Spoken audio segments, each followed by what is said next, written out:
Bueno, bienvenidos todos y bienvenidas a los que nos vayan a escuchar en esta conversación. Estoy aquí con Jacinto Choza, Higinio Marín y yo, que soy Guillermo Echegaray. Jacinto Choza es catedrático emérito de Antropología Filosófica de la Universidad de Sevilla. Higinio Marín es el rector de la Universidad CEU Cardenal Herrera de Valencia y profesor de Antropología Filosófica en esa universidad. Y yo soy Guillermo Echegaray, doctor en filosofía y psicólogo de profesión, psicólogo clínico y organizacional. Pero más allá de los títulos, lo que nos convoca, lo que nos une a los tres, es que los tres fuimos parte del Departamento de Antropología Filosófica de la Universidad de Navarra allá por los años 90, digo, y me parece que era más o menos. Y sobre todo que Jacinto Choza fue nuestro maestro y el impulsor de aquella experiencia. Y yo recuerdo que, Jacinto, tú solías decir una frase que se me quedó grabada, que era como, el hombre necesita saber quién es para serlo. Y ahora yo diría, el hombre necesita saber de dónde viene para saber quién es. Y por eso, como los tres, y sobre todo Higinio y yo, venimos de aquel momento, de aquella experiencia que para los tres fue significativa, muy significativa, me parecía interesante que pudiésemos hablar de aquel departamento, de aquella experiencia, de lo que ha sido para nosotros ser tus discípulos y lo que ha sido para ti, Jacinto, ser nuestro maestro. Y poder conversar de esas relaciones, de esa forma de relacionarse que tiene lo del discípulo y el maestro y lo del espacio ese que se generó en el departamento de antropología. Simplemente por echar otro brochazo más, yo, cuando estaba pensando en esta conversación, me acordaba de algo que cuando hice la tesis contigo, Jacinto, sobre Hegel y Kierkegaard, leí algo que era una carta que le escribió Hölderlin a Hegel, recordando, allí se juntaron, Hölderlin, Schelling y Hegel se juntaron en el seminario de Tubinga. Y al parecer, a los años, Hölderlin le envió una carta a Hegel diciendo, recuerdo todavía las frases con la que nos despedimos cuando nos fuimos del seminario de Tubinga, que es que a, a pesar de todas las transformaciones que puedan pasar en nuestra vida, siempre nos recordaremos con las palabras que entonces nos despedimos, que era reino de Dios. Bueno, pues cuando yo escuchaba esa frase de esa carta de Hölderlin, tenía una sensación parecida, algo así como que los tres, eh, casi 30 y pico de años después, hemos vivido muchas transformaciones, cada uno hemos tomado nuestro camino. Higinio siguiendo por el camino de la antropología filosófica y todo el camino académico por la universidad. Yo, de psicólogo, viviendo aquí en Montevideo, en Uruguay, Jacinto, pasando de España a Perú, viviendo muchas transformaciones personales cada uno de nosotros y todavía podemos recordarnos con algo, nosotros no dijimos lo de reino de Dios, pero como haciendo un camino que tenía que ver con el crecimiento del hombre y de la persona hacia lo trascendente y hacia formas de entender la vida y la realidad.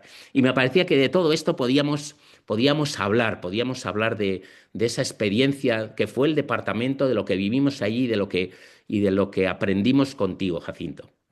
No sé, y por empezar por algún lado, bueno, si queréis decir lo que queráis, evidentemente, pero ¿qué recuerdo qué traemos de aquella experiencia? Como por dónde, si queréis, podemos arrancar por allí. ¿Qué traemos de la experiencia, yo diría, del departamento? Empezaríamos por el departamento de antropología filosófica.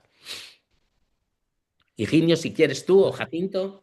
Sí, bueno, yo conforme ibas hablando, eh, lo primero que me ha venido a la mente, que no se me va de la mente, es Jorge Vicente, Gorka Vicente, porque, como por así decirlo, él era yo creo que han llamado a la puerta, perdón, y voy ahí porque Amazon me va a traer un altavoz para...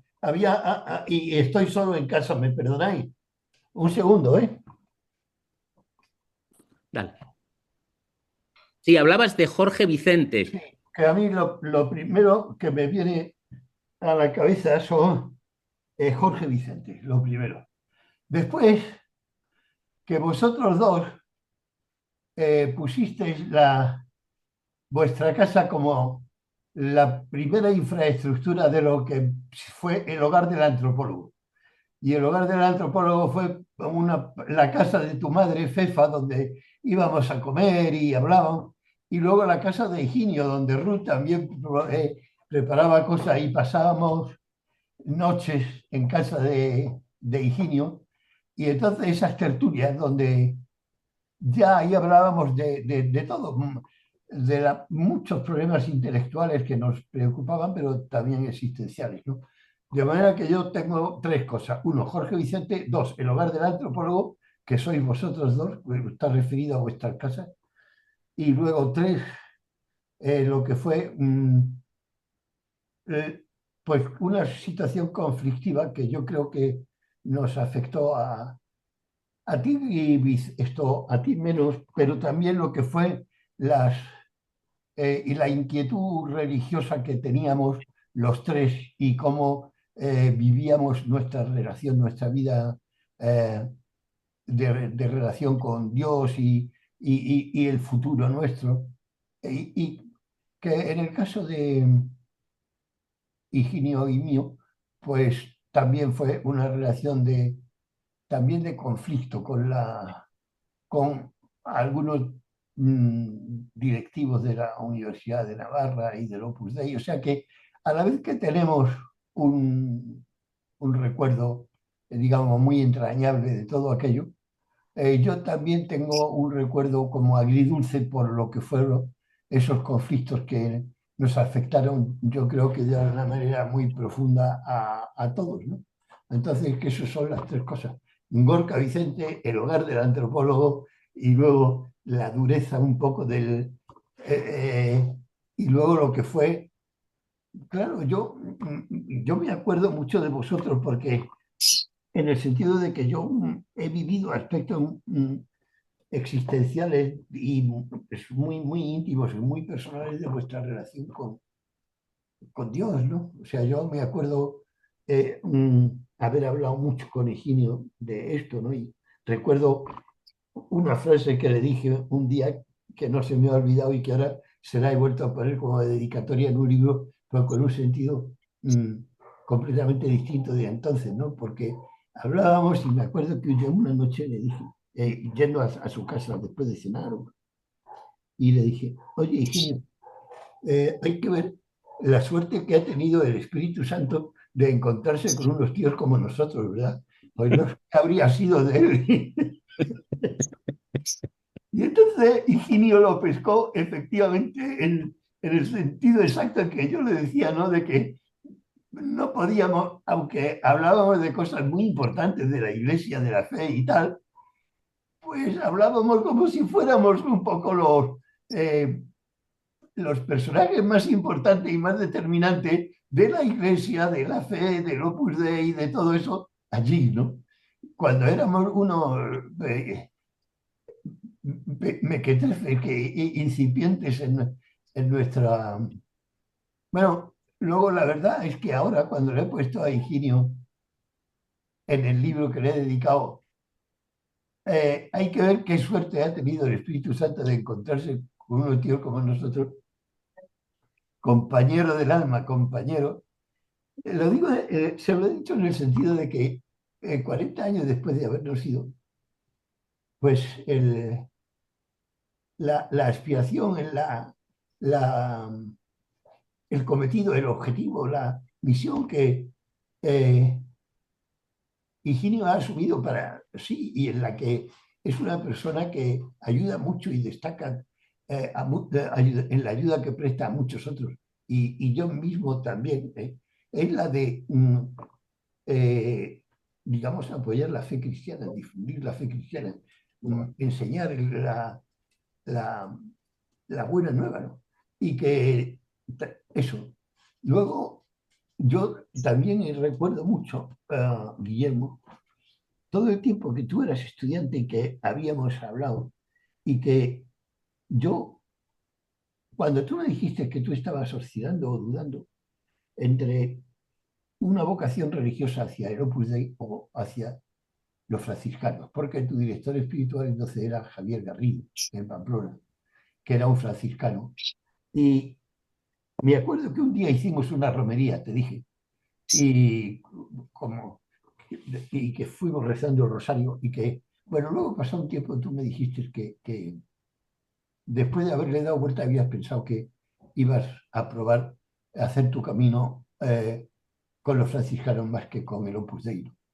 Y cuando me dijiste eso, yo respiré y me sentí alivio, porque en aquella época yo empezaba a sentir que en el Opus Dei era muy difícil y muy hacer el camino y que los, Pero bueno, yo nunca pensé no tengo ningún recuerdo en ningún momento de haber pensado hacer mi camino en el Opus Dei, jamás. pues entonces esto será un recuerdo reelaborado a partir de algo que es pequeño y Probablemente. que no tenía fundamento suficiente para esa reelaboración, pero bueno, Sí. yo sí que tenía el miedo a que tú eligieras el Opus Dei en vez de los franciscanos. Y cuando me dijiste que te ibas a ser franciscano, yo sentí mucho alivio, ¿sabes? No, Y no. me dio alegría. Y no sé si te... Claro, supongo que te felicitaría y que te daría Sí, un abrazo y sí, todo sí, eso, sí. ¿no? ¿O no? Sí, sí, sí, totalmente, totalmente. Pero Y, esa y otra hipótesis en mí como que nunca estuvo, no, no, no.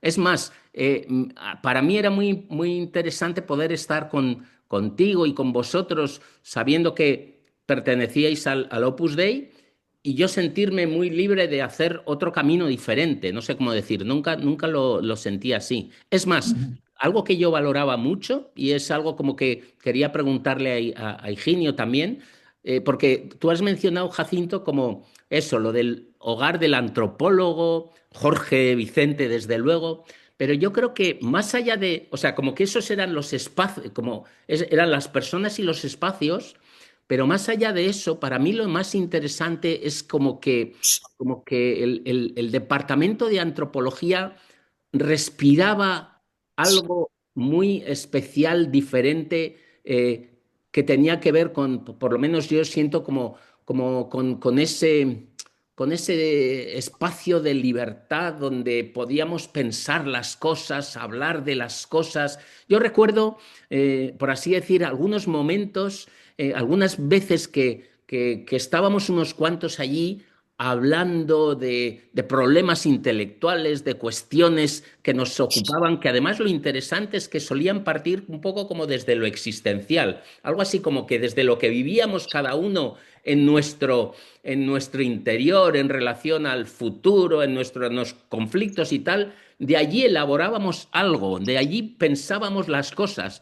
Y yo tengo la sensación de que no sé si recuerdo ninguna de las cosas que pensamos, pero sí recuerdo la sensación de estar participando de algo precioso. Y eso es lo que más me llevaba, como esa sensación de que lo importante no era lo que salía en aquellas discusiones, sino que lo importante era el hecho de estar juntos pensando y hablando de todo ello. Lo importante era el proceso, no el resultado. Y eso me lo llevé mucho yo de aquella experiencia. Y eso es muy debido a ti, Jacinto. No sé cómo lo escuchas tú, Ingenio, todo esto. lo escucho con mucho gusto, me alegra mucho oírlo. Yo también recuerdo esa sensación de qué suerte de formar parte de esto, ¿no?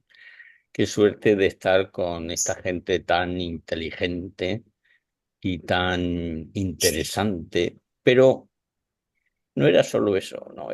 Había algo más, ¿no? Había una especie de comunidad implícita en el que la libertad de cada uno y también el cariño y el afecto, hiciera lo que hiciera cada cual, estaba también supuesta, ¿no? Aquello no era solo no era solo un departamento universitario y académico, ¿no? Es que voy a Tenía decir que es que no tenía ninguna pinta de ser un departamento universitario. Perdona que... mu- y mucho menos cuando Jacinto llevó tu alpargata de franciscano y la colgamos de la estantería y allí pusimos también un cactus y con un cartelito abajo que ponía metáfora gorkiana. Porque suponíamos que era como Gorka, que pinchaba por fuera, pero era... No, es que era más que eso, era un departamento universitario, era gente que estaba haciendo las tesis, estaban los directores, realmente estábamos empezando la mayor parte de nosotros nuestra carrera académica, éramos doctorandos, la mayor parte de nosotros, no lo era Jacinto, no lo era Gorka, pero incluso los mayores, como María García Menguru, pero estaba también haciendo la tesis, Nacho Aymeric, Manuel Fontán, sea, estaba Daniel, que estaba por allí, aunque formaba parte del espíritu del departamento, aunque no formaba parte administrativa del departamento. Pero era más que eso. Yo creo que era ese tipo de comunión que generan las almas jóvenes. ¿M? Esa especie de coetaneidad o de que no es simple coetaneidad cronológica, que es una coetaneidad en los acontecimientos de la vida y en los acontecimientos del espíritu, porque yo creo que buena parte de que tuviéramos la sensación de que estábamos surfeando la misma ola o algo así, ¿no? O sea, de que había un cierto concierto, o sea, que había tiene que ver también con que eso, con que estábamos viviendo con la forma de la juventud, la carrera académica, nuestras inquietudes intelectuales, nuestras inquietudes biográficas, también de las que formaban parte las espirituales, claro. Pero eso lo estábamos haciendo en el entorno de una libertad y de un aprecio mutuo. Por ejemplo, tú estabas entre gente de los putés, pero en ningún momento se te pasó por la cabeza y seguramente nadie te lo propuso ni te lo sugirió, porque no estábamos no eran esas las coordenadas en las que estábamos, ¿verdad? O sea, sabíamos que cada uno tenía su recorrido, su vida. Me acuerdo además de festejar con todo tipo de alborozo no solo que te hicieras novicio franciscano, sino cuando estaba allí recogiendo no sé qué, brócoli o no sé qué, y apareció un antropólogo belga Sí, que se puso a hacerle la encuesta a Guillermo, con lo cual debió de volverse a Bélgica pensando que los recolectores de brócoli en España eran doctores en antropología, en psicología. sí, Bueno, había una especie de comunidad, no sé si llamarle de fraternidad juvenil en este asunto. Y eso además con una pasión, que era una pasión que era aprender, saber. Yo he utilizado mucho, de hecho es una de las cosas que ha dado forma a mi manera de pensar, esa expresión de Jacinto de que el hombre para serlo necesita saber lo que es, ¿no? Pero recuerdo otra más de andar por casa que además no puedo reproducir el efecto que me producía porque para eso hay que tener la cara de Jacinto y poner su sonrisa, decía. Y es que te miraba con la mirada suspendida y decía, hay que ver cuánto se aprende cuando se estudia. Pues es que éramos gente con el hábito de estudiar, con las ganas de estudiar, con el apetito de saber, con el apetito de aprender. Y también, yo creo, no sé, a ver qué pensáis vosotros, que entre todas nuestras preocupaciones estaba pensar la libertad del hombre, la libertad humana. ¿Eh? La nuestra, porque estábamos en tesituras existenciales que tenían densidad y que tenían su cierto... Pero también porque teníamos una especie de orientación común acerca de que lo que más nos gustaba era comprender las cosas y en particular comprender al ser humano, comprender qué es el hombre muy por encima de decirle qué es lo que tenía que hacer o sobre todo qué es lo que no tenía que hacer, ¿no? Eso que decía Jacinto de que el currículum era bueno porque había suspendido ética y lógica, ¿no? El de algún candidato que lo dijo, lo contaba Gorka, ¿no? Pues ciertamente la preocupación por moralizar era secundaria. Estaba, porque la comprensión de lo humano se sigue qué es lo que es un camino proseguible y lo que probablemente colapse, pero a nosotros lo que nos interesaba era llegar a eso por la comprensión. Y a mí lo que me deslumbraba de Jacinto era eso. Me Y, deslumbraba de Jacinto que en lo que decía y en lo que escribía había mucha comprensión de lo humano. ¿Mm? y yo, déjame que añada algo que está en relación con eso.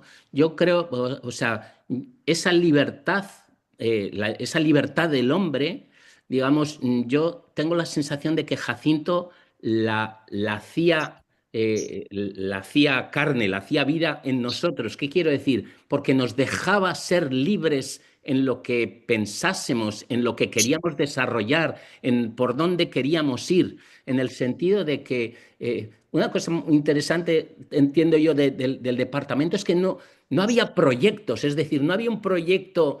Yo recuerdo que lo interesante no era que uno tuviese que hacer un determinado proyecto, sino que lo que a ti te interesaba, por ahí donde estaban tus comprensiones y las cosas que tú querías llevar adelante, Jacinto, con una confianza profunda en lo que nosotros podíamos ir desarrollando, te lo impulsaba, te lo facilitaba, no cerrándote el marco, sino abriéndote, abriendo tus posibilidades.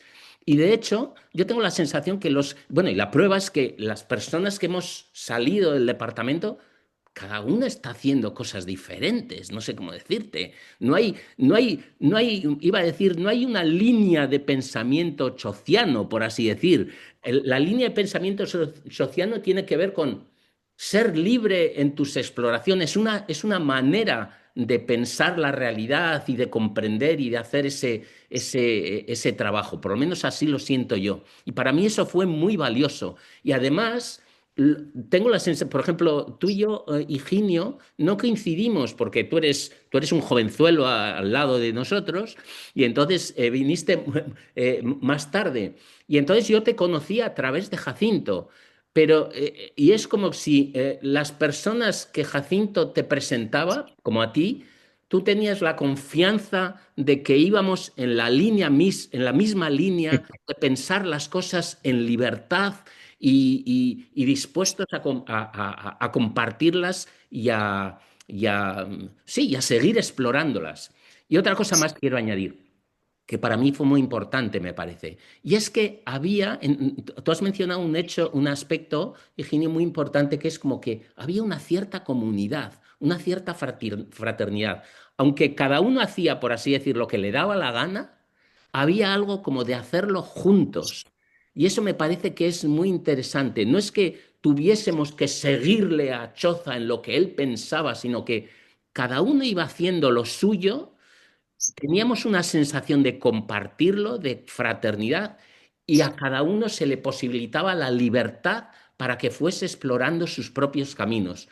Eso que es como una especie ese para mí es como el sustrato de por lo menos de lo que yo viví en la experiencia del departamento de antropología y de lo que Jacinto Choza me brindó a mí. Y me brindándomelo a mí, me hacía compartirlo con los demás. Era un poco como decir, si Jacinto se fía de este tío que se llama Higinio Marín, yo me tengo que fiar de él porque sé por dónde se mueve, por así decirlo. Algo así. No, es cierto, es cierto. Esos Cierto. aspectos interesantes a mencionar.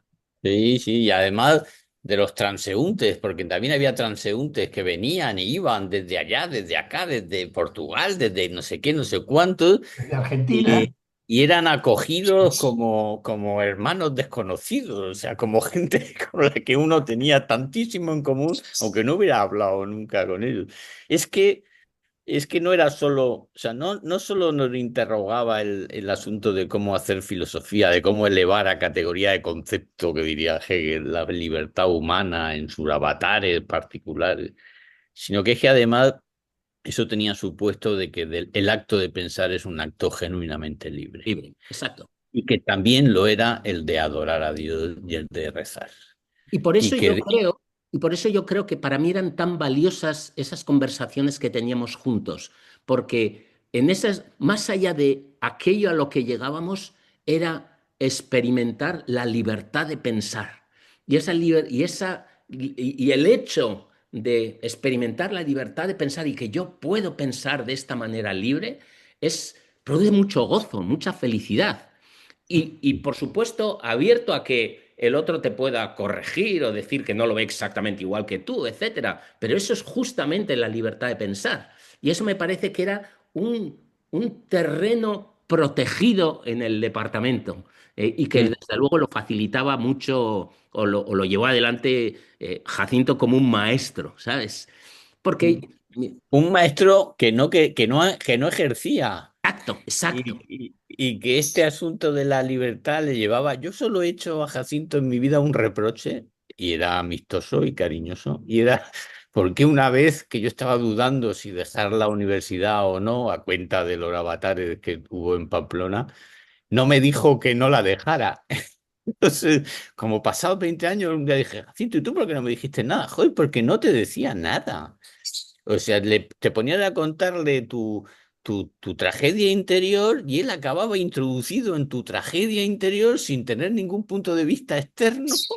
Sencillamente te acompañaba y estaba dispuesto a ir hasta el suicidio contigo si era necesario, pero no te decía qué tenías que hacer. Y eso le daba a que estábamos allí, formábamos parte de un grupo de personas que no tenían ninguna directriz, porque Jacinto nos daba directrices, y mucho menos de las cuestiones que tenían que ver en su relación con la institución. O sea, nada, o sea, eso aquello, nada, aquí cada uno hacía lo que daba la gana, pero es que estar juntos formaba parte de lo que nos daba la gana. Exacto. Es que estábamos ahí porque nos daba la gana. Sin ninguna otra implicación, no hubo nunca planes conjuntos sobre, pues ahora esto, lo Ahora hay que otro. hacer esto, lo otro, ¿no? Pero ni siquiera de naturaleza académica, pues un proyecto de investigación. Eso, Gorka, que era el que tenía mal ánimo logístico, puso Eh, muchas cosas, pues el libro de la sexualidad y cosas, pero eran cuestiones, por así decir, accidentales en el sentido tradicional de la expresión, ¿no? O sea, eso no era el motivo que nos unía, ni era nada, era una cosa que hacíamos porque andábamos juntos haciendo otras cosas que eran más vitales y más personales, ¿no? Claro, aquello era un puro gozo, hay que reconocerlo. Aunque la memoria idealice, era un puro gozo, era un puro gozo de juventud, de libertad, de pensamiento, de aspiraciones grandes. Pero yo creo que es no solo, es como de un puro gozo de decir, así yo, así yo sí quiero entender lo que es hacer filosofía o estar en un departamento, estar con un grupo de personas. Así, así. Que tiene que ver con que, como que hay un determinado conocimiento que se tiene cuando participas de algo, cuando, cuando perteneces a algo y perteneces a algo, pero desde tu verdad interna. Es decir, como que quien tú eres se está mostrando en ese actuar con otras personas. No sé cómo lo escuchas tú todo esto, Jacinto, porque estamos hablando mucho de ti. No sé si te habrás enterado, pero estamos hablando bien de ti. sí, sí me he enterado, pero a mí me gustaría aportar algunas cosas en la línea de lo que estáis diciendo. Eh, bueno, en primer lugar, en lo que habéis mencionado de la libertad, pues por una parte en eso estaba también no solo mi carácter, sino también el de Gorka. Porque aunque Gorka, él era, según decía de sí mismo, un vasco jansenista, porque él se define así, o sea, Gorka y yo llevábamos el departamento y hablábamos entre los dos de todos vosotros. O sea, y yo recuerdo y comparaba las conversaciones que Gorka y yo teníamos con las conversaciones que tenían mi padre y mi madre sobre cada uno de los 6 hijos que éramos y de los planes que hacían, ¿no? Y entonces Gorka me decía, y eso yo lo tenía presente, que había que tener mucho cuidado con los libros que se le daban a leer a Higinio, porque Higinio era un individuo que leía muy lento y que además asimilaba mucho, mucho, mucho lo que leía. Y si leía un libro, a lo mejor tardaba lo que podría tardar en leer otro 4 o 5. Pero ese libro ya Higinio lo había chupado y absorbido de tal forma que ya configuraba su mente de una manera poderosísima. Y entonces, de manera que no había que agobiarlo con muchos libros. Digo, sí, vale, pues no lo agobiamos con muchos libros, ¿no? Pues que lea esto, que lea lo otro, o me parece que solo agobiábamos con muchos libros a María Elósegui cuando venía, no sé si os acordáis de María Elósegui, pero ella, bueno, venía y hizo luego derecho y tal, se fue, y dice, bueno, y nosotros cada vez que venía le decíamos, bueno, léete esto y esto y esto. Y al mes venía y dice, ya lo he leído todo, ¿y ahora qué más? Y entonces, pues léete todo eso, ¿no? Y María, solo a ella digamos, la bombardeábamos con información, ¿no? Pero vamos a ver, de manera que era un poco lo que es el estudio de las características psicológicas de cada uno. No es que fuera un estudio, es que era una cosa como normal verlo, ¿no? Y eso es lo que así me hablaba a mí Gorka de Higinio. Y entonces, ¿cómo había que tratarle? Con cuidado por eso, ¿no? O luego cuando Gorka me dijo, que no me acuerdo quién, si a él le parecía que podría ser un buen fichaje para el departamento porque había suspendido lógica en la carrera, ¿no? Y entonces yo le dije, Gorka, eso es un mérito para entrar en el departamento de antropología. O sea, haber suspendido lógica y haber suspendido ética, pues es un mérito. No, porque a nosotros no nos interesa saber cómo debería pensar la gente, que es lo que hacen los lógicos, sino cómo piensan. Y no nos interesa tampoco saber cómo debería actuar la gente, ¿no? Sino cómo actúa. Y por eso lo que nos gusta es la metafísica y la antropología, o la sociología y la psicología, pero no la ética ni la lógica, porque el deber ser no nos interesa para nada, ¿no? Y eso tiene que ver con lo que Higinio comenta bueno, que había orientaciones, claro, pero más que de tipo ético, yo diría, pues de tipo ontológico, ¿no? O sea, cuando a Heidegger le preguntaron que por qué no había hecho una ética, pues él dijo que no era necesario porque había hecho una ontología de lo que era el hombre. Y bueno, pues ya, no hace falta, ¿no? Entonces, por así decirlo, ese sentido de la libertad estaba también en el modo de decir, bueno, ¿qué queremos saber nosotros? ¿No? Lo que queremos es saber lo que es. Bueno, eso que acaba de decir Higinio de comprender o de saber y de saber cómo es las cosas, ¿no? Y entonces, por eso decíamos, por eso esto es un departamento de antropología y si quieres también de psicología y si quieres, que nos gusta también la sociología, ¿no? Pero la ética y la lógica, pues eso no, ¿no?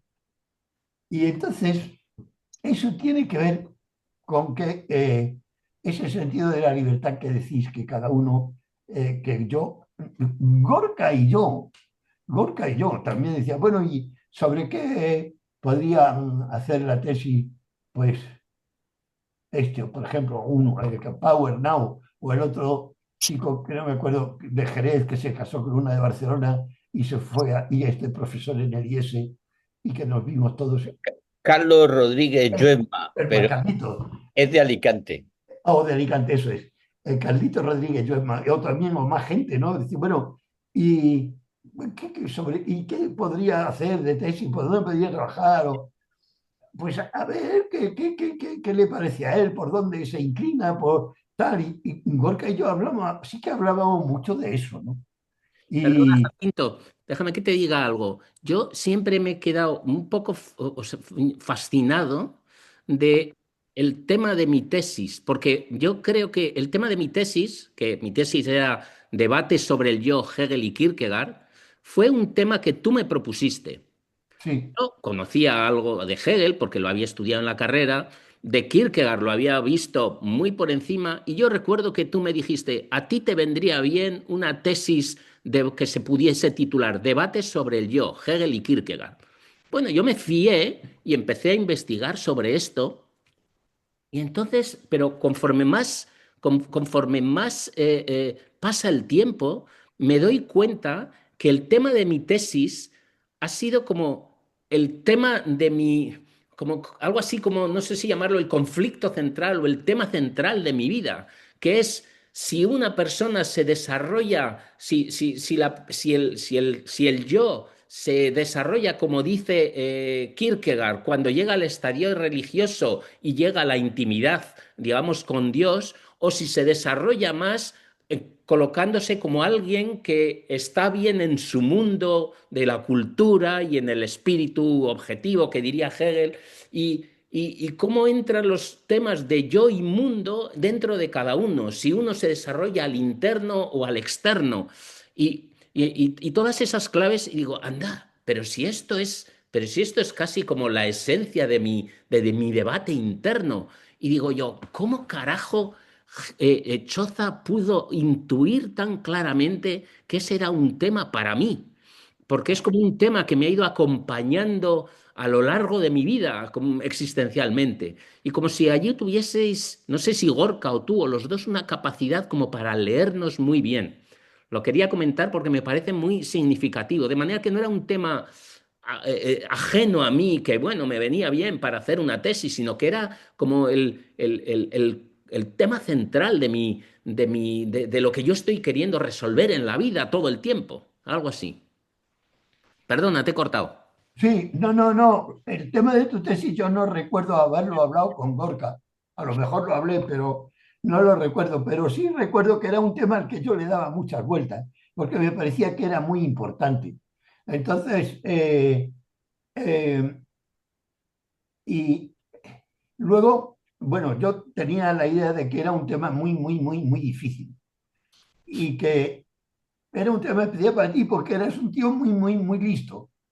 Y entonces, una persona que no fuera muy, muy, muy lista, con muy, mucha potencia intelectual, no le podía yo dar, no se le podía dar ese tema porque se podía perder, pero tú podías afrontarlo. Creí yo por eso. Es la idea. No recuerdo que yo supiera de la estructura de tu personalidad o de cómo podría ser, o que yo tuviera una idea. No, no tenía, ni la Yo, tengo ahora, ni, yo creo que sí, sino ¿eh? que, Yo creo que sí. Yo creo como que a partir de nuestras conversaciones, tú ibas entendiendo, más allá de lo inteligente o no tanto que pudiese ser, como que esto era para mí, o por lo menos ah, ha sido puede como ser, puede ser. o sea, como si digo, cuando yo vuelvo, cuando yo recorro mi vida, digo, si todo el tiempo estoy, si mi vida es como una especie de reflejo de la tensión entre Hegel y Kierkegaard, de si el hombre se hace en lo externo o en lo interno. Y más aún, un texto que me acuerdo que fue como el central, que es un texto de las lecciones de filosofía de la historia de Hegel, donde Hegel, que es tan lógico, dice, este centro interno donde está la conciencia y donde reside la culpa y donde reside la interioridad del sujeto, queda sustraído a todos los devaneos de la historia universal. Y digo, sí, eso ese es el gran tema, si la conciencia queda dentro o está fuera y todos esos movimientos. Y, y no sé cómo lo resolví en aquel momento, porque tenía 25 años, pero sé que es como, sé que es como mi tema, mi tema vital. Luego hay otra cosa que también tiene, o sea, está muy en relación con todo lo que habéis dicho. Am- para mí, yo creo que la tesis que yo ha significado, ha tenido más significado y relevancia para mí en mi vida, ha sido la tesis de Higinio Marín, porque la tesis de Higinio eh, fue la que de pronto, por así decirlo, destapó un conflicto entre Alejandro Llano, que estaba en el tribunal, y lo que yo, quizá a partir de entonces empezaron a llamarse los chocianos, pero Chociano estaba en un sentido peyorativo, ¿no? Entonces, eh, yo tardé tiempo en entender por qué a Alejandro Llano le había cabreado tanto la tesis de Higinio, o la interpretación que Higinio hacía de Aristóteles, y por qué eso era tan malo, y por qué eso podía dinamitar la fe de la iglesia, o algo así, vamos, ¿no? Yo, porque era, yo qué sé, o sea, quizás fue una interpretación de Aristóteles que no es la línea con lo que es la cristianización de Aristóteles, sino más bien una interpretación de Aristóteles según lo que es el hombre natural, diría yo diría que por ahí iría la interpretación de Higinio y de Aristóteles. Ahora a lo mejor no es así, pero Higinio igual recuerda mejor su tesis, ¿no? Pero a mí la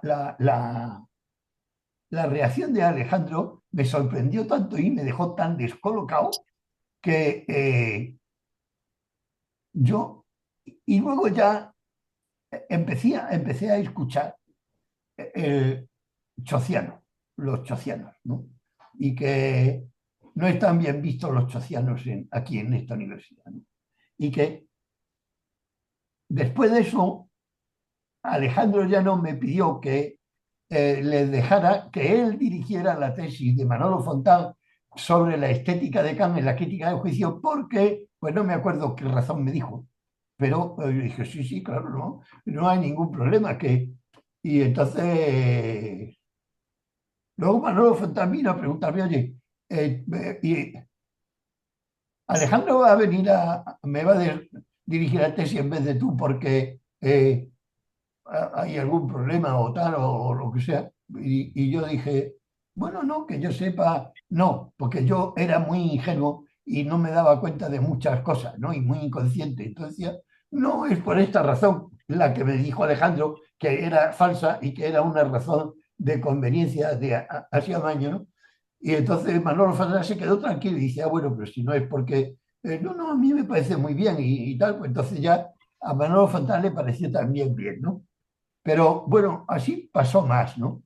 Y es que luego yo no tardé mucho en darme cuenta de que los chocianos no existían, sino que lo que existía era gente eh, que seguía su inspiración, y que es lo que vosotros habéis dicho. Entonces, ¿qué es ser chociano? Digo, no es nada, porque no es aquí. Primero, yo no tengo un pensamiento elaborado para que nadie lo siga, ¿no? O sea que pues yo estoy empezando a estar en primer lugar, ¿no? Y en segundo lugar, porque que yo no tengo ninguna conciencia ni nadie de que pueda ser chociano, ¿no? ¿Y en qué consentido? Entonces, yo ahora tengo, o sea, siempre tenía la idea, digo, bueno, yo creo que ser chociano consiste en que la gente siga su propia inspiración. Ya. Y entonces luego me, más tarde llegué a pensar que eso era malo desde el punto de vista de quien, para así decirlo, tenía interés y consideraba que era muy importante para la Universidad de Navarra y para la institución que la regía, el Opus Dei, digamos, un tipo de orientación pues, para la gente que, según lo que estudiaba, ¿no? Y que yo no daba esa orientación porque cada uno, bueno, porque Higinio había escrito una tesis que era intolerable, ¿no? Entonces, claro, si Higinio había escrito una tesis así y la había dirigido Gorka conmigo, y además yo en el tribunal había dicho que me parecía magnífica porque así, y no había percibido además dónde estaba el peligro. Yo creo que se me suponía una mala leche de la cual yo no era consciente y no lo podía ser y no lo puedo ser todavía, ¿no? Entonces, cuando después de eso, después del año 90, que yo ya dejé, o 90, ya fue el conflicto grande y yo dejé de ir por la Universidad de Navarra, entonces ya me dijeron, no, del 92 después, ¿no? Que no fuera más por allí y ya entonces cuando se dijo, bueno, hay que limpiar de chocianos a toda la universidad. Y entonces, de un modo u otro, fueron saliendo y desconectando de la Universidad de Navarra Daniel Inarriti, Manolo Fontán, Nacho Imerí, Higinio Marín y Gorka Vicente el primero, ¿no? Y entonces, eso de limpiar la universidad de chocianos consistía en deshacerse la universidad de toda la gente que había tenido de algún tipo vínculo con el departamento nuestro.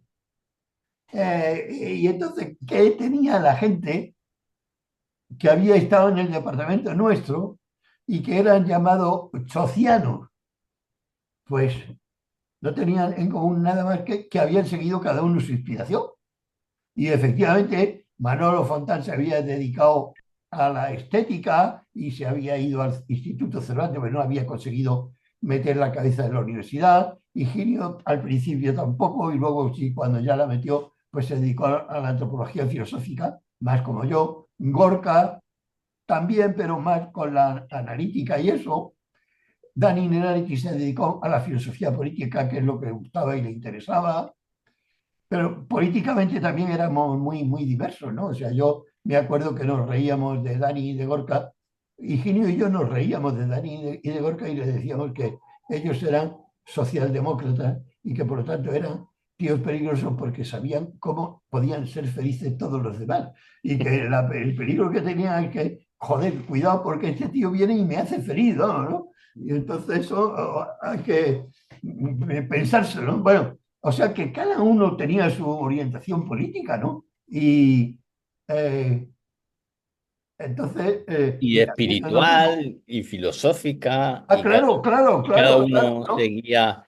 Y es curioso cómo después de tanto tiempo, esa especie de comunidad, con la distancia, con el tiempo, con las direcciones que la vida de cada uno tiene, pero persiste. Esa es la verdad. Porque yo cuando me llamó Guillermo y dice, oye, hacemos esto, estaba hablando de un asunto que me era tan íntimo como a él, exactamente igual, ¿no? Y no era una simple rememoración o un recuerdo.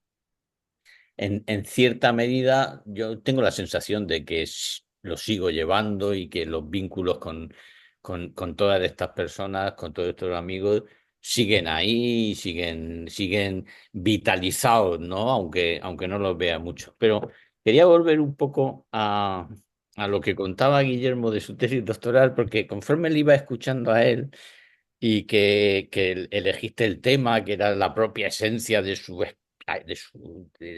espíritu y tal, no sé qué, yo, y me iba poniendo espejo y me iba saliendo un retrato porque a mí el tema que Gorka me propuso era estudiar la debilidad de la voluntad en Aristóteles, o sea, el incontinente. Y entonces estaba diciendo, oh, joder, este par de cabrones Jacinto y Gorka se juntaban y cogían a cada uno y le endosaban su problema. Y decía, pero qué par de bichos, tal. O sea, que el caso es que a mí cuando me lo propuso Gorka, también me encantó. Dije, ah, qué bien, qué interesante, ¿no? Era una discusión abierta entre los esquiolas aristotélicos en Oxford y de un tema que había mucha literatura y muchos artículos, que era lo que yo creo que a Gorka le hacía pensar que se podía hacer una tesis, si no, no había, ¿no? Pero lo digo como muestra de esto que estáis diciendo, ¿no?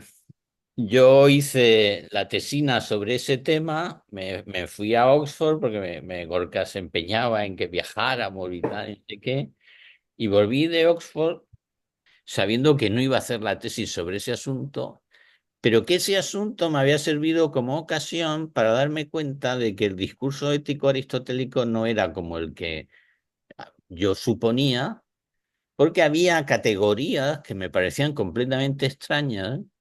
¿M? Y que eran muy determinantes del pensamiento aristotélico, como eran las tipologías de naturaleza psicosomática. ¿Eh? El incontinente por naturaleza, el vicioso por naturaleza, la morfología moral de la mujer, del niño, del esclavo. Entonces, el universalismo del post-aristotelismo entre ellos, claro, de los desarrollos escolásticos de Aristóteles, cuando te aferrabas a los textos, empezaba a no encontrarlo, ¿no? O sea, claro que encontrabas todo lo que te habían dicho, pero encontrabas otras muchas cosas, ¿no?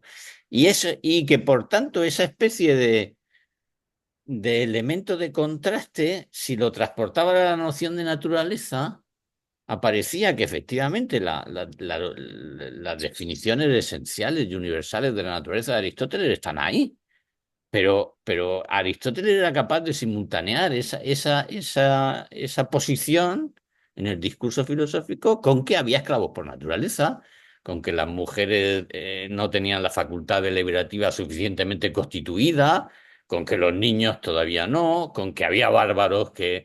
Y entonces dices, pero bueno, pero ¿dónde está? O sea, esta universalidad no es de la misma índole que de la universalidad del pensamiento posaristotélico, en el que ya se supone que hay la unidad de una especie, ¿no? Y por tanto parecía que para Aristóteles la razón suficientemente constituida requería el proceso embriológico de gestación, pero requería un proceso sociocultural de gestación, sin el cual la razón no llegaba a estar cumplidamente constituida como principio y por tanto la naturaleza como tal tenía déficit, ausencia, incomparecencia, por así decir, en sujetos que eran de la especie. Y por tanto la naturaleza donde tenía lugar era en la polis. La naturaleza y la razón suficientemente constituida como principio era un varón adulto, griego, ciudadano y, si es posible, propietario.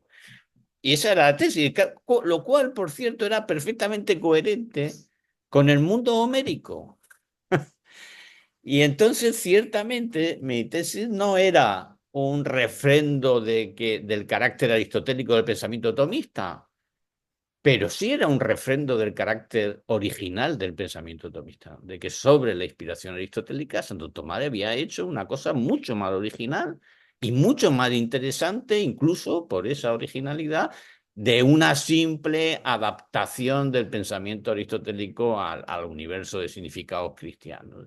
De hecho, yo creo que a Alejandro es verdad que no le gustó. Recuerdo que dijo, y tú también lo recordarás, Jacinto, esta tesis es muy buena, es muy bonita, pero no es verdadera. Bueno, pero de hecho a los tomistas más estricto sensu, estoy pensando en Ángel Luis González, que entonces dirigía la colección de UNSA de filosofía, le gustó mucho porque iba en la línea de autores tan comunes como Etienne Gilson. Etienne Gilson es un sujeto que no para de decir hasta qué punto el pensamiento cristiano infundió transformando las categorías del pensamiento precristiano. Pero todo aquello tenía una ganancia que era, que yo me atrevo a llamar chociana, y es que la noción de naturaleza aristotélica incluía la cultura y no se podía plantear en los términos ilustrados en los que se enfrentaba la naturaleza y la cultura, y la naturaleza era el ámbito de la universalidad y la cultura era el ámbito de la particularidad accidental, histórica y caduca. Que eso no funcionaba así, que eso funcionaba de otra manera. Y eso sí que era una de las grandes líneas de inspiración de Jacinto en las cosas que hacía, de que la naturaleza incluía a la cultura y de que la cultura era la realización, la expresión, la mostración de lo natural. Y por tanto que no había cumplimiento posible de la naturaleza, sino era en y mediante singularidades de naturaleza cultural. Y por tanto singularidades de naturaleza subjetiva también, que estaban constituidas por esas singularidades histórico-culturales. Por eso a Jacinto yo creo, él lo recordará mejor. Yo tengo uno de mis recuerdos más dorados de juventud, es cuando le pedí su ejemplar a Jacinto de mi tesis y encontré que en los márgenes había por decenas veces que ponía genial, genial, genial. Y viví en ese entusiasmo juvenil hasta que muchos años después caí en la cuenta, porque tú de esto, Guillermo, sabes más que yo, de que le decía una chorrada cualquier chorrada, la chorrada campestre más grande del mundo, y el sujeto este que tenemos aquí ante nosotros me contestaba, genial. Y decía, qué joven. No, Jacinto. Y entonces, claro, pero me costó mucho bajarme de esa, porque era la altura de todas mis expectativas, la altura de todas mis esperanzas, de todas mis ilusiones como filósofo, era que realmente fuera, ¿no? Pero es verdad que ahí Alejandro, de una manera un poco imprevista, inopinada o incluso atípica, porque él presidía el tribunal, porque era el rector, si no recuerdo mal. Y además él había sido el que había dado el visto bueno a que yo me quedara de ayudante. Pues llevó la crítica un poco más, hizo la crítica un poco más agreste, un poco más, no sé, un poco más dura de lo que merecía la discusión filosófica que estábamos teniendo. O mejor, es que no fue una discusión filosófica, fue una crítica. Fue una crítica y no de naturaleza filosófica, sino recuerdo que el gran argumento de Alejandro, salvo que yo sea injusto con mi memoria, es algo tendrá el agua cuando la bendicen, refiriéndose a Aristóteles. Dicen, bueno, pues el agua cuando la bendicen, pues tiene que es agua, pero tenemos que discutir, estamos discutiendo sobre si es agua y de qué tipo es el agua, ¿no? Y entonces, es verdad, empezó una historia triste y de desavenencias, de desconfianza. Y en todo ese escenario hay una cosa que Jacinto ha dicho y que le honra y que era lo que hacía que las cosas que se nos adjudicaban o que se aducían uno no les pudiera dar crédito. Y es que él era perfectamente inconsciente de las maldades que se le y de era perfectamente inconsciente, o sea, era completa, estar con él era darse cuenta de que es que no, o sea, él no pisaba el suelo, él estaba en otro mundo, en un mundo apasionante, interesantísimo, porque uno estaría dispuesto a dar la vida como estudioso y que era por otra parte lo que nos seducía y lo que nos daba esa unidad y esa, ¿no? Y por tanto, decía, entre una cosa y otra, o sea, entre suposiciones que están inflamadas, que surgen más de precauciones hiperbólicas, también de temores hiperbólicos, de personas con responsabilidades ¿cómo decir?, aplastantes para proteger la integridad de las instituciones o de, no sé, de qué cosas, te encontrabas con la candidez ingenua de Jacinto, que al mismo tiempo resultaba ser genial en lo intelectual y en lo filosófico. Completamente inútil en lo que se refería a cómo aparcar el coche. Pero el coche era fascinante. Y los demás, pues también, porque ninguno de nosotros éramos un alarde ni de la gestión, ni del maniobreo, ni de para allá, ni de para acá. No, yo con el tiempo recordé una conversación con Alejandro en la que Alejandro, al que por otra parte aprecio y quiero, yo no lo puedo decir con toda tranquilidad. Y sé que era un hombre de buena voluntad, pero en el que Alejandro me dio a ofrecer que tomara partido. Y yo es que ni me di cuenta. O sea, yo lo he podido encontrar en mi memoria porque eso debió de quedar en mi memoria. Y yo he dicho, joder, si es que, porque siempre he dicho que nunca me advirtieron de nada. Pero he dicho, no, no, una vez en su despacho, siendo decano, él me dijo, es una pena que te haya tocado esto tan joven, no debería de ocurrir. Yo no sabía ni de lo que me estaba hablando. Y por eso no fui capaz de asimilar aquello, pero en fin, hay momentos en los que hay que tomar partido y tienes que ser sensato y razonable y hacerlo. Y yo se lo agradecí de corazón porque no sabía lo que me estaba diciendo y no hice nada porque no sabía, que no entendí nada de aquello, ¿no? Y yo creo que eso forma parte de aquel asunto. O sea, la parte no, es que éramos muy inconscientes de lo que estaba pasando, de que nos condujimos también muy libremente por eso, porque no éramos completamente, no estábamos sobre el detalle del asunto, es que no estábamos en eso, es que estábamos en lo otro, estábamos en la pasión de conocer, en la pasión de escucharle a Manolo su tesis, o a Nacho Aymeric, Eso, o de escuchar las cosas que estaba, o leer las cosas que estaba escribiendo Jacinto, o las que estaba escribiendo Gorka, o de pasárnoslo bien con Gorka, como nos lo pasábamos, aunque Manolo Fontán diría que nos reíamos con Gorka y de Gorka, porque esa era la verdad, porque nos lo pasábamos muy bien, porque Nacho Emery, que era un tío de Sevilla, Manolo de Jerez y yo de Murcia, o sea, es que cualquier cosa menos jansenista. Es que lo nuestro era una cosa, ¿no? Y de que había mucha gente también expectante, también recuerdo eso. También recuerdo, claro, luego he entendido que esa expectación era interesada y un poco, no voy a decir, pero en fin, no era lo mejor. Pero había, yo había gente expectante a las cosas que se estaban trabajando, a las tesis doctorales.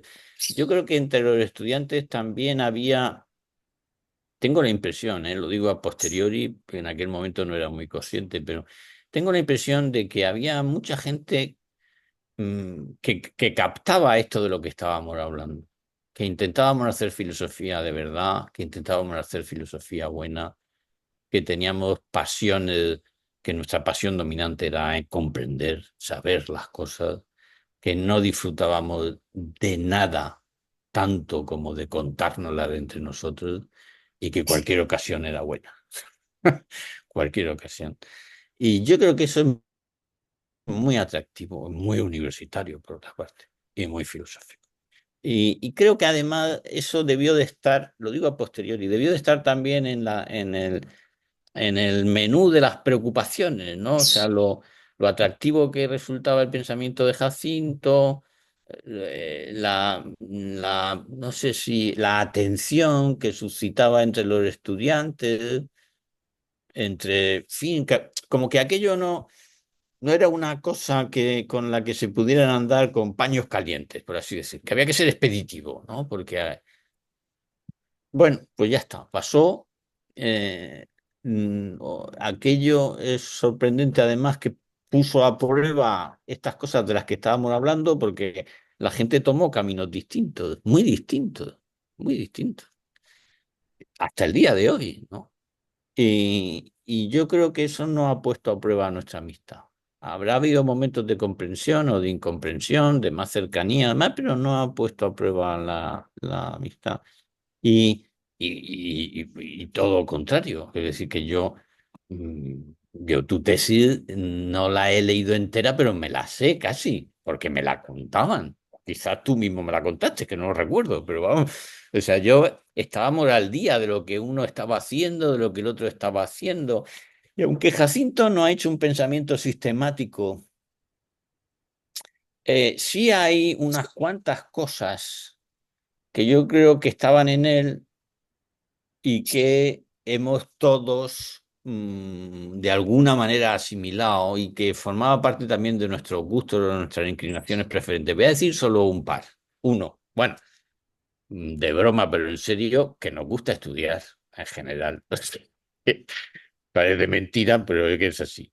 Pero dos, mm, Jacinto, por decirlo en términos hegelianos, el espíritu subjetivo y el espíritu objetivo no son diseccionables en el sentido más estricto de la expresión. O sea, la realización del hombre se produce en la cultura es expresión de la subjetividad, no hay subjetividad sin expresión cultural, pero bueno, y entonces la filosofía de la naturaleza, por decirlo así en términos muy, muy escolares, era también una filosofía de la cultura. Así se terminó llamando mi tesis, ¿no? La antropología aristotélica como filosofía de la cultura.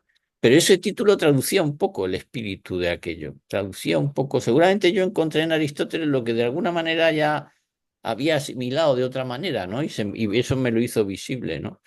O esto que tú has dicho, tu tesis en Hegel, ¿no? O sea, dice hacia adentro, hacia afuera, esa dinámica es la exterioridad expresiva y objetivante o la interiorización vivificante. Yo creo que eso estaba en la tesis de estética de Manolo, ¿no? Él nos lo dirá si tenemos una reunión como esta con más gente. Estaba en la tesis de Nacho sobre la libertad subjetiva en Hegel, ¿no? Y Y estaba especialmente también, estaba en la tesis de Alicia García Navarro sobre ah, la psicología de la lógica, dirigida por Ángel Dors y por mí. Hasta qué punto efectivamente la lógica tenía el impacto del pensamiento de la persona. ujú.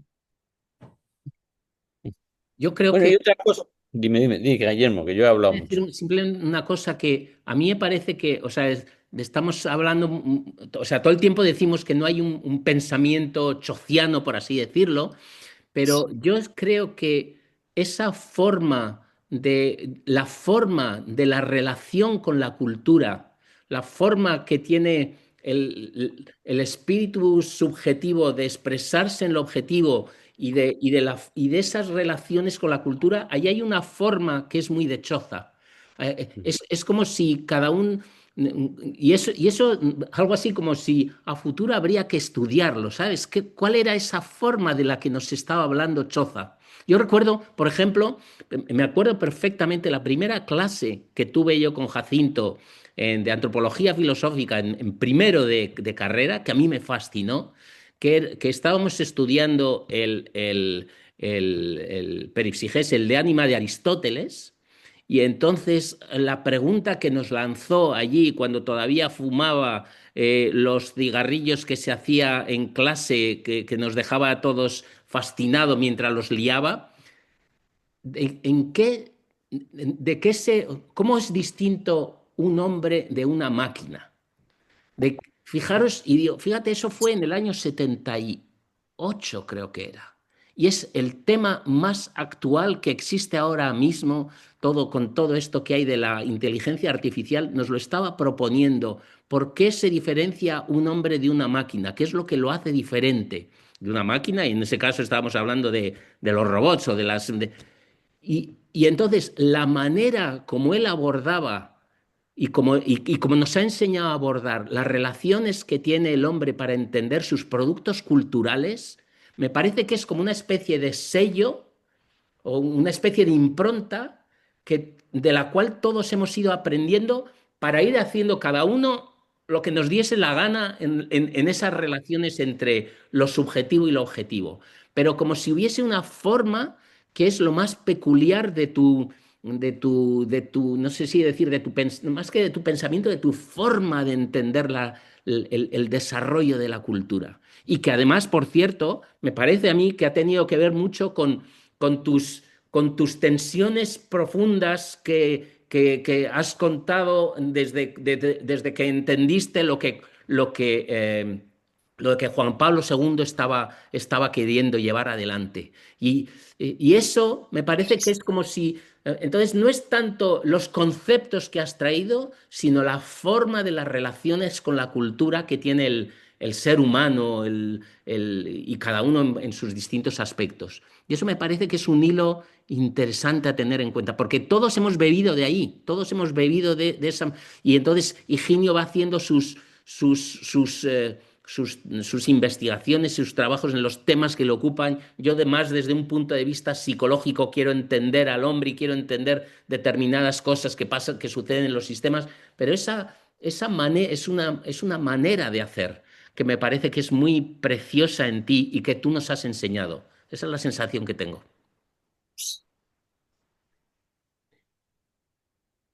Bueno, puede ser, aunque eh, yo creo que hay otra cosa que no sé cómo decirla, y es que Higinio, él dice que hemos mantenido la amistad y, por así decirlo, lo que Guillermo llama la comunidad inicial.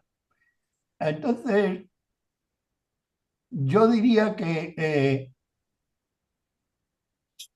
también entre todos, aunque efectivamente se mantiene la amistad y hemos seguido caminos intelectuales distintos y todo eso, existenciales y tal, eh, en todo se mantiene también un modo de referencia eh, del espíritu subjetivo y el espíritu objetivo al espíritu absoluto o a lo absoluto. De alguna manera, que en algunos casos está a lo mejor más eh, concretado en Dios o en el cristianismo, como en Higinio y en mí, y en otros casos más a la justicia como valor máximo, como es en Dani y como es en Nacho Aymerí, ¿no? La justicia como el valor supremo, pero nadie, ninguno de nosotros hay desencanto, de cinismo, nada de eso, ¿no? Porque en todos hay una, por así decirlo, una referencia al espíritu absoluto también diversamente caracterizado según cada uno, diría yo. No sé qué os parece a vosotros. Eh, Porque en el caso de Higinio y mío me resulta más familiar, creo que en el de Dani y Nacho también, y en el de Manolo Fontán no lo sé, lo desconozco, y el tuyo, Guillermo, también lo desconozco. O sea, no sé, pero sí que sé que no sois no estáis desencantados, ni sois cínicos, ni nada de eso. Fontán no, y tú tampoco. Y Ginio, Dani tampoco, y Manolo Fontán tampoco, ¿no? Y a lo mejor no hablan tanto como Higinio y yo de Dios o de así, ¿no? O del cristianismo, o yo qué sé, pero digamos, creen con la misma, no lo sé, un tipo de referencia también al espíritu absoluto matizado por lo que sea en cada uno de modo personal, que yo creo que eso también le da entereza a cada uno, ¿no? Totalmente, totalmente. Totalmente. Y me devuelve a lo primero que justo a esa cita que os he contado al principio de la carta de Hölderlin a Hegel, donde es como si cada uno de nosotros hubiese vivido transformaciones vitales, también transformaciones en el sentido de las cosas que hemos ido estudiando y aprendiendo y relacionándonos con la cultura, en las distintas manifestaciones que esa tiene, sea justicia, sean valores, sea el hombre, sea lo que sea, pero que detrás de todo eso está de esas palabras que dice con las que se despidieron, ¿no? Reino de Dios, que cada uno lo llama, que es como decir el espíritu absoluto, ¿sabes? Al final cada uno como Ah, si sí, sí, hubiese sí. una idea de que detrás de todo eso está nuestra propia manera de querer ir participando o yendo en esa dirección, curiosamente, ¿no? Sí, yo de hecho sumaría algo, creo que es lo mismo de otra manera. Hay una expresión de Jacinto que no recuerdo dónde, porque no consigo recordar dónde le he leído las cosas, pero hay un sitio donde Jacinto, seguramente con el contexto debido, dice que la cultura es la verdad de la naturaleza.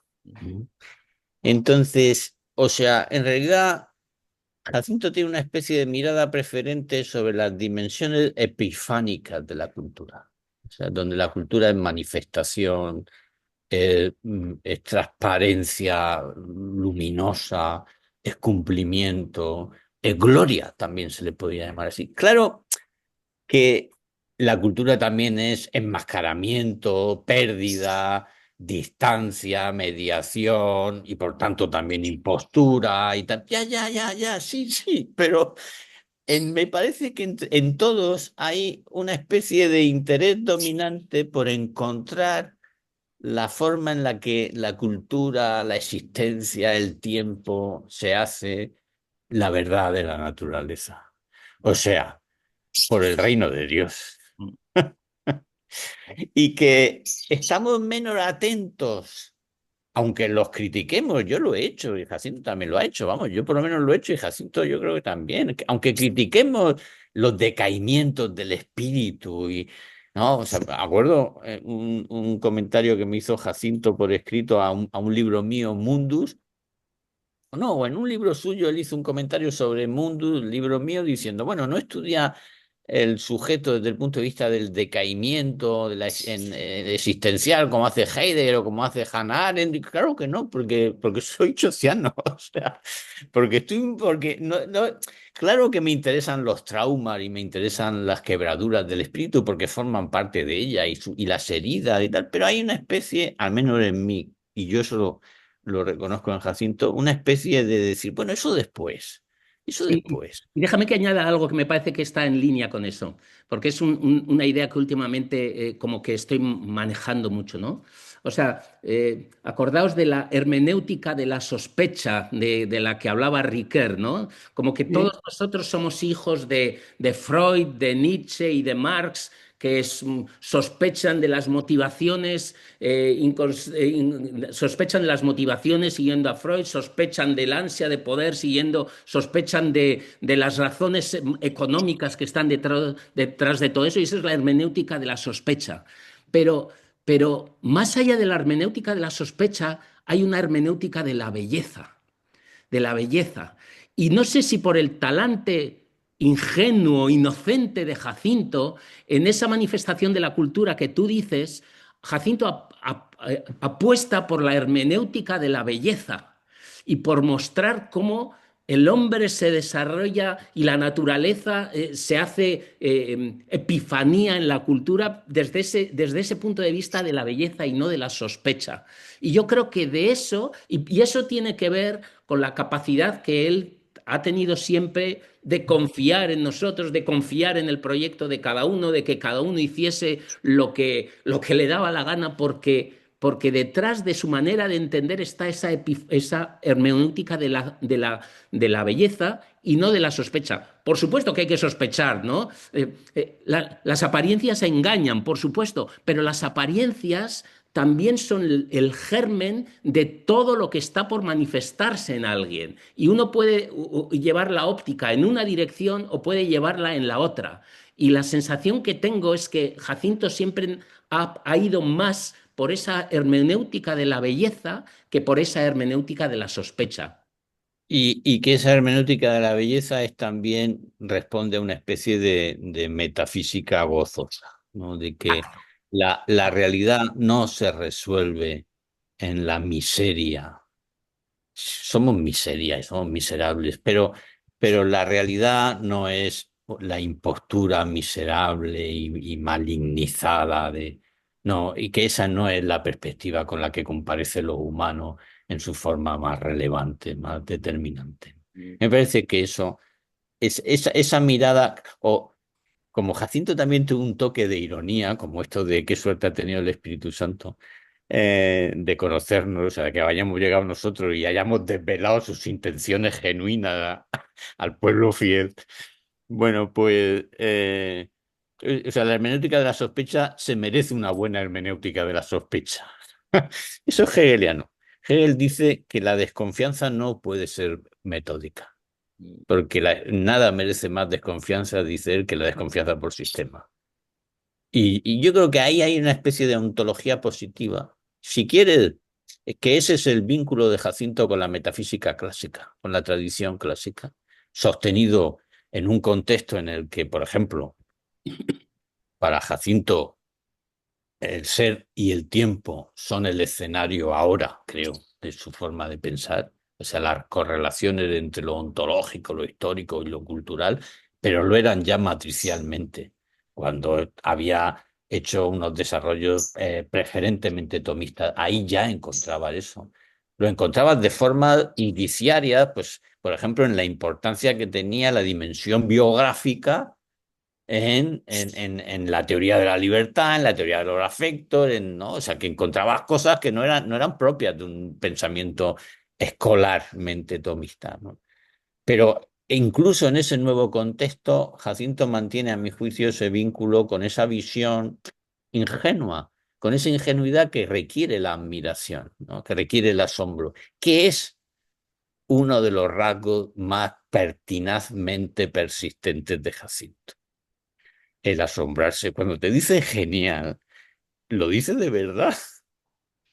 Bueno, si me permite, me reconozco en todo lo que estáis diciendo y todavía añadiría en la misma línea testimonios de algún otro amigo o de Javier Hernández Pacheco, que ha sido muy amigo nuestro, mío, pero también por ser lo mío ha sido vuestro, ¿no?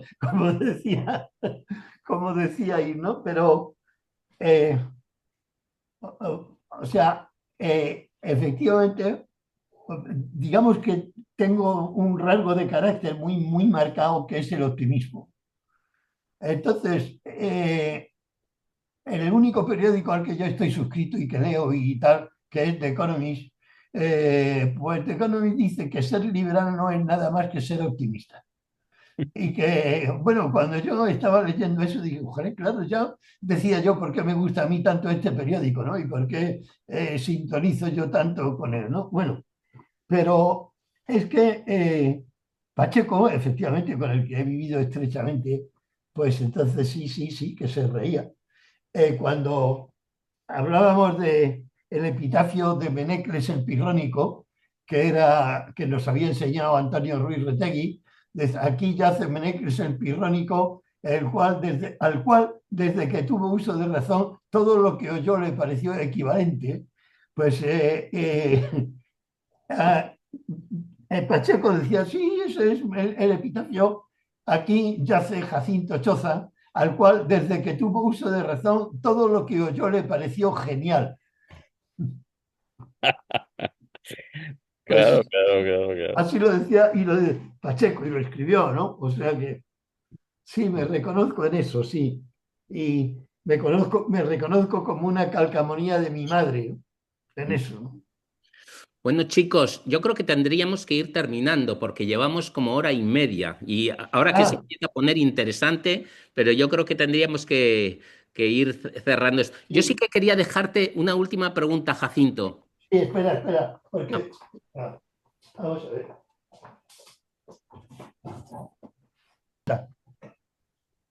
la última pregunta sería, ¿tú de qué te sientes más orgulloso de tu, digamos, de- del, digamos, de tus discípulos o del departamento de antropología o de qué es lo que te produce más orgullo interno, por así decir? Si algo, Pues si es que hay algo que te mira, enorgullezca. ahora mientras hablábamos cuando venía para esta sesión, he tenido un sueño, I have a dream, he tenido un sueño, ¿no? Que el último libro que yo he escrito es este. Una mujer vestida de sol,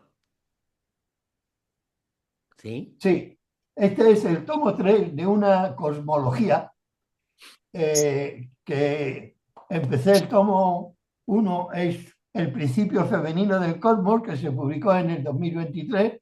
El segundo es En el principio era la madre matemática y física del comienzo. Y el tomo tercero, que es este del 2025, pues es matemática y física, digo, una mujer vestida de sol, liturgia y teología del comienzo, ¿no? Entonces, eh, bueno, yo diría que de lo que más me siento orgulloso, satisfecho y contento humildemente es de este libro, que creo que es un regalo que la Virgen me ha hecho, a mí. Pero yo pensaba que se lo iba a hacer yo a ella. O sea, qué suerte ha tenido la Virgen de encontrarse con... ¿Entiendes? En esa línea. Pero yo... eh, en realidad esto es una cosmología feminista. Se puede ver como una cosmología feminista y por qué. Pero también se puede ver como una ontología de la Inmaculada Concepción, en la línea de la filosofía neoplatónica de Proclo y Duns Scotus. Pero también se puede ver como una contemplación de los misterios del Rosario, que coincide con el año litúrgico.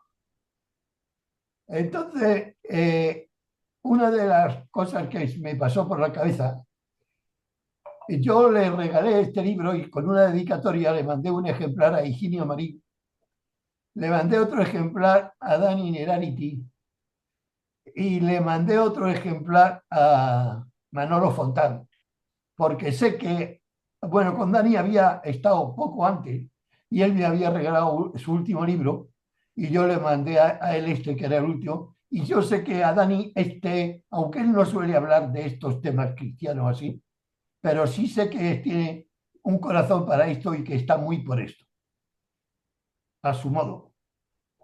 Y Fontán, no lo sé, porque hace mucho que no hablo con él, pero yo creo que también.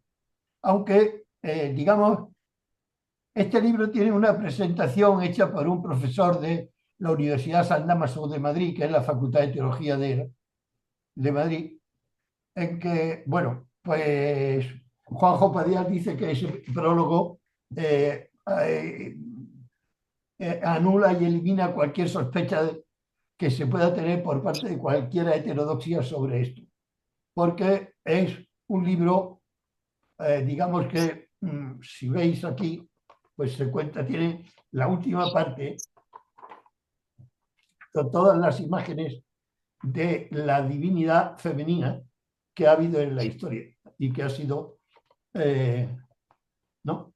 Bueno, a mí se me ocurrió pensar que una posibilidad sería hacer una presentación de este libro en Madrid y que a lo mejor si se hiciera y si se invitase a Higinio Marín, a Daniel Innerarity y a Manolo Fontán a hacer la presentación del libro, pues en Madrid, yo qué sé, el sitio podría ser el CEU, donde empezó la SHAF, o podría ser la Fundación Juan Mar, donde Higinio Marín y Fontán y Dani Nerarity también hicieron sus debuts, o en la Universidad San Dámaso, pues se lo comenté solo a Juanjo Padiar, que él, no le, él proclama también muchas veces y de muchas maneras que él es mi discípulo, o bien que yo soy su maestro, ¿no? Y entonces dijo, hombre, claro que sí, y allí vamos todos, allí a oír y a Nacho Iberí no le mandé el libro porque él está un poco lejos de esto, pero dice, joder, pero y Nacho viene, claro. Entonces yo pensé y digo, bueno, vamos a esperar que llegue Navidades, porque a lo mejor de aquí a Navidades, eh, mm, pues alguno de ellos le ha echado un vistazo y si yo le pregunto si esto le parece, pues igual les parece bien y si les parece bien, pues podríamos hablar entre todos dónde se podría hacer la presentación, cuál sería el mejor sitio, porque entonces, si yo ahora, después de esta sesión, yo veo que en una presentación de un libro como este, eh, vuelve a salir todo lo que hemos estado hablando aquí. Y vuelve a salir dicho por otra vez reunidos por todas aquellas personas que hace 30 años empezaron y que ahora hemos ido por caminos distintos, pero que efectivamente sigue manteniéndose la unidad de todos. O sea, yo no lo sé, pero bueno, Higinio puede pensarse para ver, ya que si le parece que igual sería complicado o no, pero que se tome su tiempo para, o le podría parecer simpático, y ya le preguntaré yo también a Fontán y a Dani, y luego también a ti, Guillermo, te preguntaba, a Juanjo Padilla ya sé que le parece maravilloso, ¿no? Pero no sé, entonces, Jacinto, sí. oye, a mí me parece muy bien, de verdad. Además es que solo pensar en la cena de después, es que me entra un apetito que es entre avaricioso, lujurioso, o sea, una cosa completamente excesiva, ¿no? Y seguro que por Dani, que me imagino que tendrá la agenda más difícil, hay que tomarse tiempo. O sea que aunque hablemos ahora de eso, habría que hablar para enero o para febrero, Sí, sí, sí. quizás, o, Marzo, primavera, que es un momento ya. o quizás diciembre también puede ser, que también es buena. Pero vamos, y yo creo que sí, yo creo que, y también ver dónde. A mí en el CEU se puede hacer. Cuando te he escuchado me ha parecido que por el tema y por tal, quizás el sitio sea San Dámaso, pero me da igual un sitio que otro, vamos, o sea, no. Sí, es que el tema, yo lo he dicho así, pero lo podía haber dicho, es un tratado de física matemática contemporánea, ¿sabes? O Pues sea, que es una cosmología. ujú, ujú, Entonces, porque realmente es el tomo tercero de una cosmología, ¿no? ujú. Eh, ¿Y cuánto hay que saber del uno y del 2? pues no, Para... no mucho, porque por lo menos eso dice Santiago en el prólogo, que, bueno, si se ha leído, él se lo leyó después, que se ve la unidad y tal, pero que se puede leer bien sin, porque, bueno, mi intención Jacinto, siempre, sí, yo estoy presentando libros todo el año, joder, o sea, me lo piden, o sea, imagínate el gusto con el que yo voy a ir ahí, o sea, si para mí tiene la forma de una bacanal, o sea, ya, no, o sea, que conmigo cuenta, pero ya está, o sea, sin más complicación que la que pueda tener mi agenda. Si lo hacemos con meses, ya, yo estoy disponible y lo encantado además me trabajo el libro para entenderlo y para que podamos hablar bien, o sea, como nos gusta y o sea, sin problema. Cuéntaselo a Dani y a sí, Manolo, sí, ¿eh? Que ellos también es verdad que por materias a las que se dedican hay más heterogeneidad y pueden sí, encontrar un poco más de extrañeza, sí, pero si uno de los dos no puede o no se ve, pues lo hacemos menos gente o lo hacemos otro. O sea sí. que yo creo que perder la ocasión de poderlo hacer y de De reunirnos la cena esa, y de importantísima. la cena y de esa cena es que es dejar pasar el tiempo y perderlo. O sea que Sí. sí, sí, cuenta conmigo que yo además me apetece un montón, tanto como esta sesión de hoy. Sí, pero lo que pasa es que Guillermo te ha pedido una última Ya, pregunta y hemos pasado a un asunto logístico práctico. Entonces, ya, ahora, si quieres, sí. responde otra vez a esa pregunta y así Guillermo la puede anexar a su vídeo. Ah, vale, vale, vale. Entonces, la pregunta que es, ¿me la repites otra vez, Guillermo, por favor? No se oye, Guillermo. No Algo se me así oye. como, ¿de qué estás tú particularmente orgulloso de, de lo que fue el departamento de antropología filosófica y lo que surgió de allí, por así decir? Ah, hombre, yo, con diferencia de lo que estoy más orgulloso es de cada uno de vosotros, pero de todos y cada uno. Y, s- Entonces, yo me siento orgulloso de ti, de Higinio, de y- Dani, de Manolo sí, Fontán, de pero Nacho Emery. desempaqueta, sí, pero orgulloso desempaqueta un poquito eso. Sí, orgulloso, no del, o sea, ¿qué quiere decir orgulloso de mí, de Higinio, de Manolo, Pues, de... que yo tuve la suerte de coincidir en Pamplona con una serie de gente que vino a mí porque a mi alrededor podían seguir su inspiración y además sentirse apoyados en la inspiración que ellos mismos tenían. Y que eso es lo que yo hice, ¿no? Impulsarles a ellos. Porque ellos ya y fueron y han seguido por el lado hacia el que cada uno de ellos se inclinaba y ahora están ahí. Y Sí, entonces yo impulsé eso, ¿no? sí. Y luego me siento muy orgulloso de Gorka. Eh, mm, y me siento orgulloso, aunque me pueda sentir un poco de dolor, de Pau. Aunque Pau, pues, porque si está un poco pachucho, ¿no? Pero O, está mejor. ay, qué bien, qué alegría. O de, me siento orgulloso de la Fundación Nosotros. O sea, de que es una cosa, de que esta comunidad siga manteniéndose, ¿no? Pero no me siento orgulloso porque yo crea que haya hecho yo, ¿no? Pues yo creo que la ha hecho Gorka, que la hizo Gorka y que yo creo que se mantiene y que lo que la mantiene es el espíritu de Gorka. Yo me acuerdo mucho de Gorka, ¿no? Y yo creo que de alguna manera eso está presente en todos nosotros también, ¿no? Sí, Sí, pues sí, sí. yo creo que sí, y casi por cerrar ya, ¿no? Pero yo creo que eh, de la misma manera que tú te sientes orgulloso de habernos impulsado, yo puedo decir que me siento agradecido de haber recibido ese impulso. Y que es casi de lo que más, no sé si lo que más, pero sí, probablemente lo que más, de haber sentido que había alguien allí en esos años bueno, de que pasas de joven adulto, donde hay alguien que no te corta las alas, sino que te deja que vueles y te impulse en esa dirección.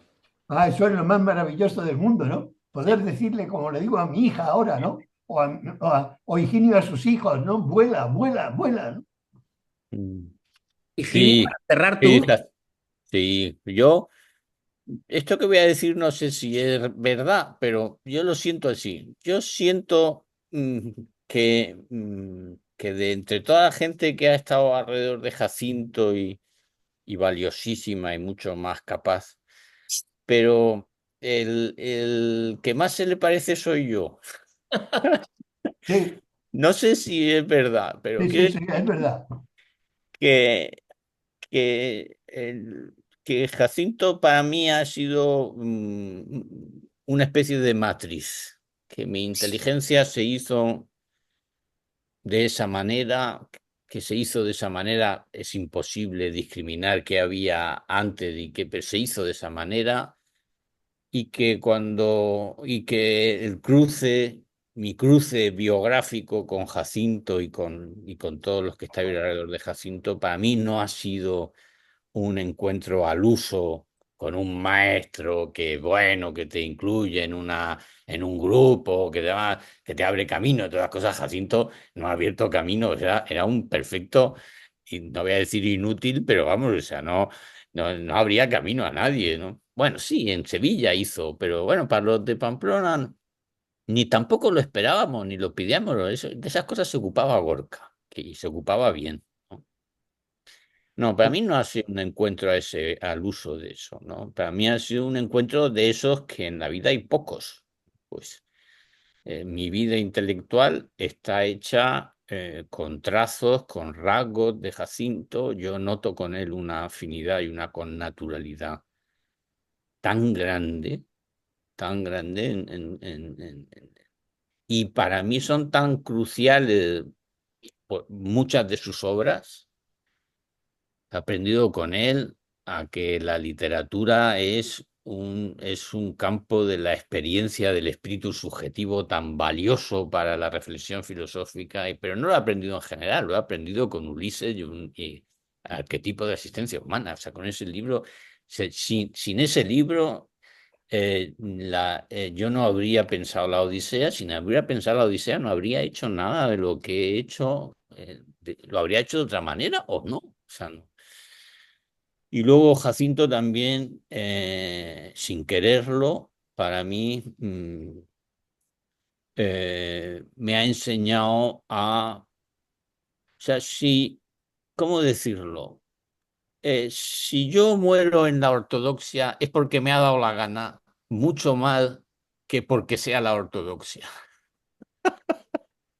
Y Y se te entonces, nota, y se te entonces nota sí, siempre. sí, y entonces, o sea, me ha enseñado a confiar en la libertad, la mía, la de los demás, y a confiar en Dios también, ¿no? Y en la realidad. Y, y eso me parece, claro, yo soy todo gratitud con Jacinto. No tengo con ninguna persona deudas intelectuales como las que tengo con él. Esa es la verdad. Y por eso, además de por todo lo demás, pero por eso me cayó también la idea de Guillermo, al que también se lo quiero agradecer la ocasión de poder decir esto, que se lo he dicho a Jacinto de otras maneras, con más recato y pudor, porque a él no le gusta que se digan estas cosas así, a quemar ropa. Pero ahora, y si esto además se publica, lo hago con mucho gusto y como un acto de justicia de vida y de gratitud de bien nacido. Le debo mucho a Jacinto. Jacinto es verdad que ha impulsado eso y lo ha hecho bien. Jacinto, lo has hecho bien. Generosamente. Pues yo siento que este es un buen punto para parar esta grabación y agradeceros a los dos, porque me parece bueno, que ha merecido la pena esta conversación, que recuerda las muchas que tuvimos allí en el pasado y que no está de más traerlas aquí de nuevo, hacerlas vida otra vez. Gracias a los dos. Muchas gracias.